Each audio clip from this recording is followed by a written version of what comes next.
Hello everybody, welcome back to How to Build a B-1 Bomber 10 minutes at a time. I got some apologizing to do. Guys, Dad came over, you guys seen that this morning. Well, right after that first video we popped this mold off.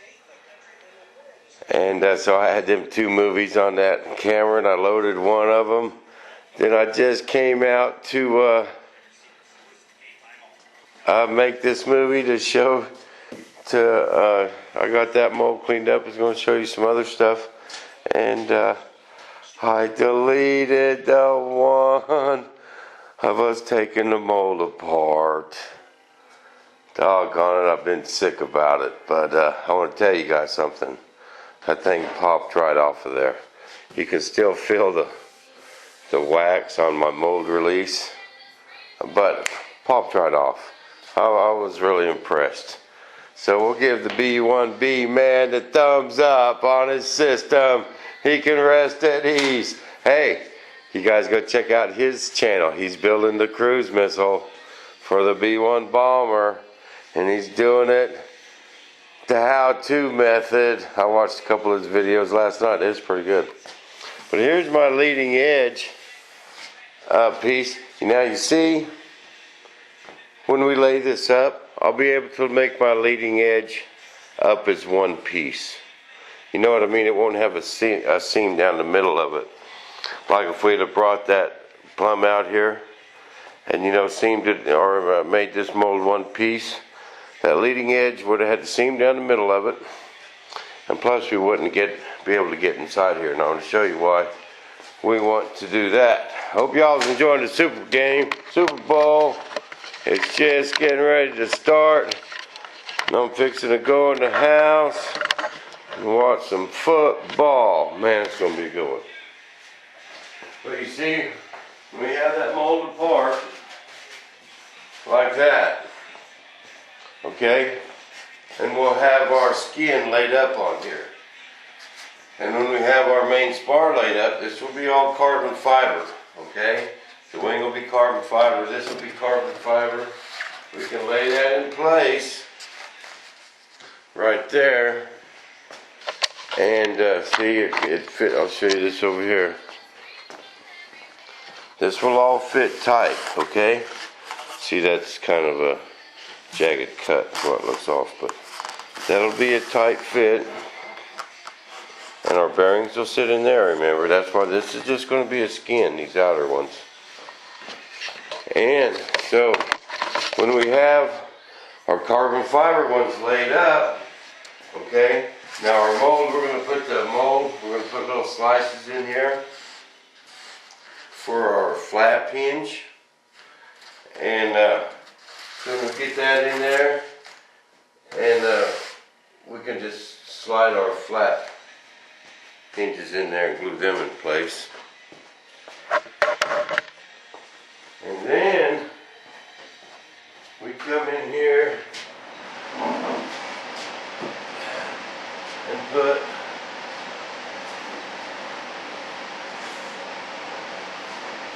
our top piece on, alright?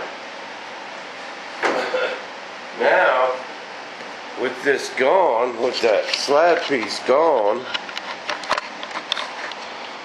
see on the back we can just put a bead of glue.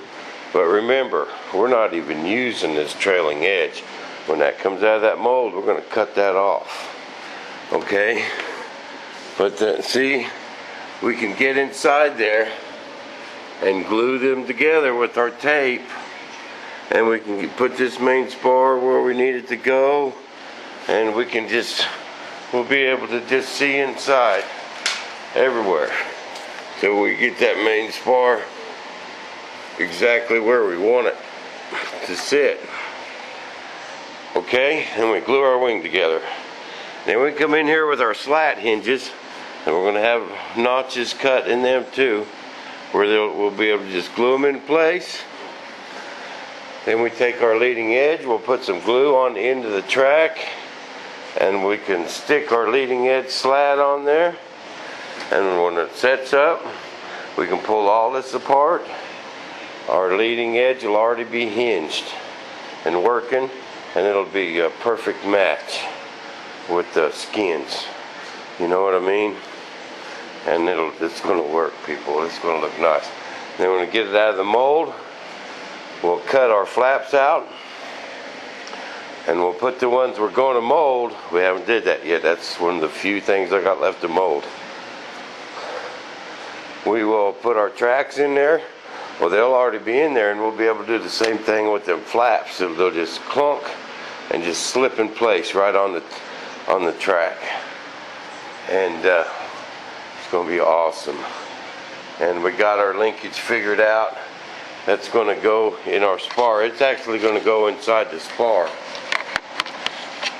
Guys, I apologize about erasing that video. I knew it as soon as I hit that button too.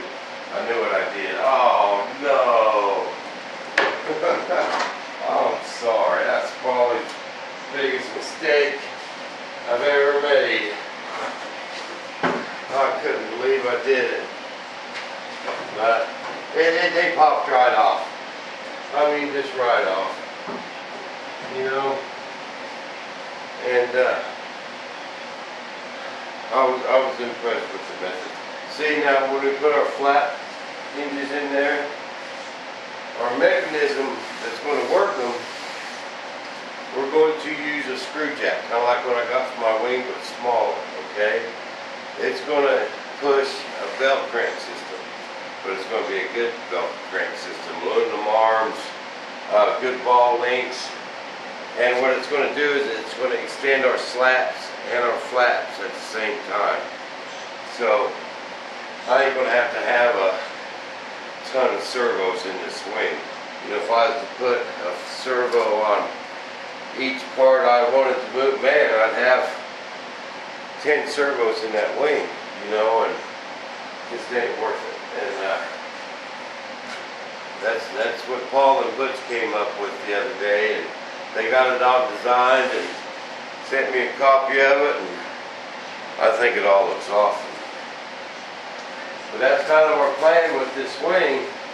But this is going to be the main structure. You know, these are just going to be skins. But now you're probably wondering how come that wing has a purple cast to it, and that one's got a green. This is just my new mold release I bought here. It was green rather than purple. Same stuff, same jug, just different color. Part all number 10 is what it is. But all this just came out awesome. It just popped right off. And just awesome. Awesome. I'm getting, you know, I don't mean to brag, but even on this bomber, my molding has improved so much. You know, the more you do, just the better it gets. You know, there's just not an air bubble one and none of them. I don't have no fixing to do. All I got to do is sponge them off. Go over it with the McGuire's, hit it with that wax. I tell you, the part that didn't pop off, that came off the hardest, was the bottom, which I did first, and I used that kit wax. Okay, that kit stuff, I don't know, there we go, in the yellow jug. That's the one that came off the worst. And I'm thinking that's why my fuselage came off like that. Because the first time I used that kit wax, it was real hard. And it worked great. That was when I was doing my nacelles and my fuselage. Or, I mean, the mold for my fuselage, you know. And then I ran out of it, and I got that newer stuff, and it was more of a paste. That paste don't work, people. You need to stay away from that. But that honey wax, anything I waxed with that honey wax, boom, came right off. Just right off. I wish I wouldn't have deleted that, but man, I'm sorry. Things happen, people. And I was just trying to make y'all a video, and it happened. But sorry about that, but that's the wing. Mold, it's finished, and I'm ready to get on some other stuff. I am going to, I had my elevator out